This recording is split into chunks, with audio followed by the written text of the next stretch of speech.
ईद हो और हमारे घरों में सवैयाँ ना बने, ऐसा तो हो ही नहीं सकता। तो आज मैं आपके साथ सवैयों की रेसिपी शेयर करने लगी हूँ, तो चलिए बनाना स्टार्ट करते हैं। यहाँ पे सबसे पहले मैं एक पैन ले लूँगी और उसमें 2 से 3 टेबलस्पून के करीब ये देसी घी डाल दूँगी। मैंने यहाँ पे थोड़े से ड्राई फ्रूट ले लिए हैं, थोड़े से बादाम है वो इसमें और घी में फ्राई कर लूँगी, और थोड़े से ये काजू हैं इसको इसमें फ्राई कर लूँगी, और थोड़े से ये पिस्ते बाकी मैं गार्निश के लिए रख लेती हूँ। इसको अच्छी तरह इसमें फ्राई कर लेती हूँ। फ्राई करने से ड्राई फ्रूट का जो फ्लेवर है बहुत अच्छा आ जाता है। और अभी इसको 2 मिनट के लिए बस मैं इसमें फ्राई करूँगी, तो फिर इसमें सवैयाँ डाल दूँगी। फिर ड्राई फ्रूट को फ्राई करते हुए घी में तकरीबन 2 मिनट हो गए। तो अब इसके अंदर ये 1 प्याली के जितनी की मैं सवैयाँ डाल दूँगी, इसको भी अच्छी तरह इसमें फ्राई कर लूँगी।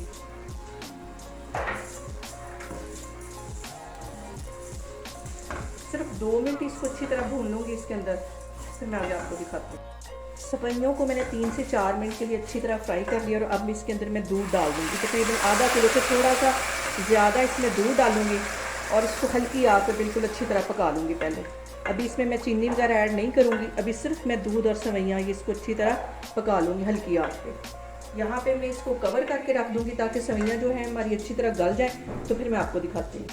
यहाँ पे सवैयों को दूध के साथ पकते हुए तकरीबन 5 से 10 मिनट हो गए, और ये सवैयाँ मोटी वाली हैं इसलिए ये ज़रा देर से गलती हैं, इसलिए मैंने इसे हल्की आग पे बिल्कुल रखा हुआ है। और अभी भी ये कच्ची है थोड़ी थोड़ी, तो इसको 5 मिनट के लिए मैं मज़ीद कवर करके रखती हूँ, तो फिर मैं आगे आपको दिखाती हूँ।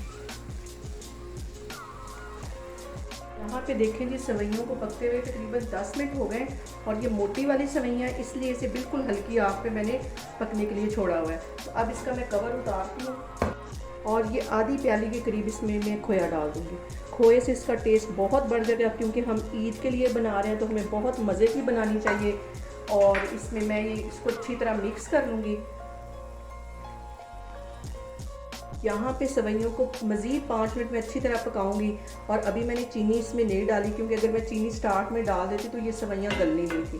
तो अभी मैं इसको कवर करके 5 मिनट के लिए रखने लगी हूँ, तो फिर मैं आगे आपको दिखाती हूँ। यहाँ पे देखिए ये सवैयाँ हमारी अच्छी तरह गल गई हैं, खोया भी इसके साथ अच्छी तरह मिक्स हो गया, और अब मैं इसमें चीनी डालूँगी। अब इसमें आधी प्याली में चीनी डाल दूँगी, ज़्यादा चीनी मैं नहीं डालूँगी क्योंकि तो मुझे ज़्यादा मीठा पसंद नहीं है। तो आप अपने टेस्ट के मुताबिक कम या ज़्यादा चीनी कर सकते हैं। इसको अच्छी तरह मिक्स कर लूँगी।